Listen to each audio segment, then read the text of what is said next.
Since its release, Spectre has been one of the most divisive films in the entire James Bond franchise. Some really appreciate the style and artistry behind it, while others just write off the film for its very messy plot. I am somewhere in the middle. I think there is a lot of great stuff about Spectre, and there's a lot of really awful stuff in it.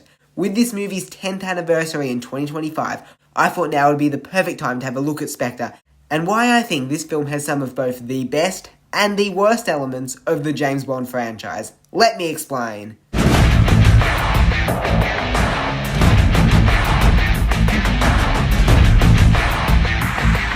Hi all, I'm the Grinning Critic and I love talking about movies with a grin. Today, however, I can talk about a movie with a very slight grin on my face, as there's stuff that I really do like about Spectre, but I have to talk about a lot of this movie with a frown on my face, as I think that this movie has a lot that doesn't really work with it. Now, to talk about what doesn't really work in Spectre, I think we need to talk about what the core characteristics of James Bond are. The James Bond films are rarely pioneers in the cinematic field, and each film is really a reflection of what's popular and trendy in cinema at that given moment.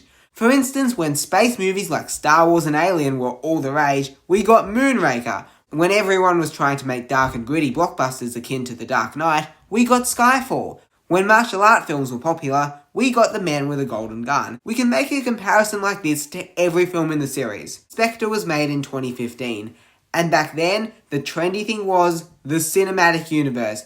In this period, it felt like every blockbuster movie had to set up to another 5 films. As Bond is a very versatile character, so incorporating different tones or cultural waves really works for the character. But here, creating a whole cinematic universe where each film was building up to something breaks the structure of the franchise. These movies have just been self-contained spy movies about a womanizing assassin working for an agency. But this film makes it that several of these villains in these films were working for the big crime organisation Spectre, which is run by this guy called Blofeld, who they essentially try to make the Thanos of the James Bond universe. The Daniel Craig Bond era experienced great success when they gave Bond an emotional relationship with other characters, such as in Casino Royale with Bond falling in love with Vesper, or making M a motherly figure in Skyfall. So to try and give this film some emotional weight between Bond's relationship with another character, they make this Blofeld guy Bond's half-brother.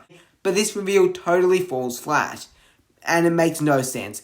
How come James Bond didn't recognise this guy? The character really doesn't get enough development. He doesn't have a direct conversation to James Bond until over an hour and 40 minutes into the movie. Aside from trying to make this film the James Bond cinematic universe, the story in this film feels very disjointed and broken. Scenes feel somewhat randomly cut together to resemble a story, with only a loose apparent overarching storyline. There are so many underdeveloped subplots in this film that don't really get enough of the development for what they're trying to be, and you don't feel like you know enough of the characters well enough in this film. It's very obvious that studio interference got in the way of this film, and the notion that it needed to set up a whole bunch of other movies instead of just being a good movie, and that's where the movie really fails. Now, I will acknowledge, as far as these story critiques go, that No Time to Die does improve on some of these issues by resolving some of these arcs a bit more cleanly, but regardless, a lot of these storylines are still not properly developed or don't really work considering what that film does next. Now, I'm willing to acknowledge Spectre doesn't work, but I really respect the artistry behind it.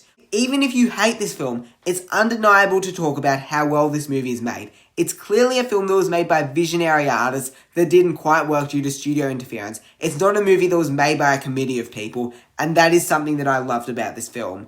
It's amongst the best looking films in the entire franchise for its stylish use of purples and yellows to convey tone and mood.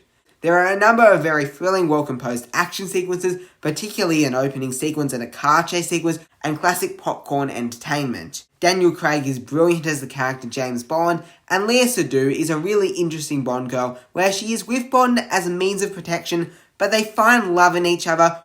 Look, Spectre is by no means an awful movie. It has many good, dare I say, great elements to it, but the film is filled with a messy plot that was so obviously meddled with in studio interference. I'm going to give Spectre a C. Thank you so much for watching, and I'm the Grinning Critic, and don't forget to subscribe to me. It'll make me grin again, that's for sure.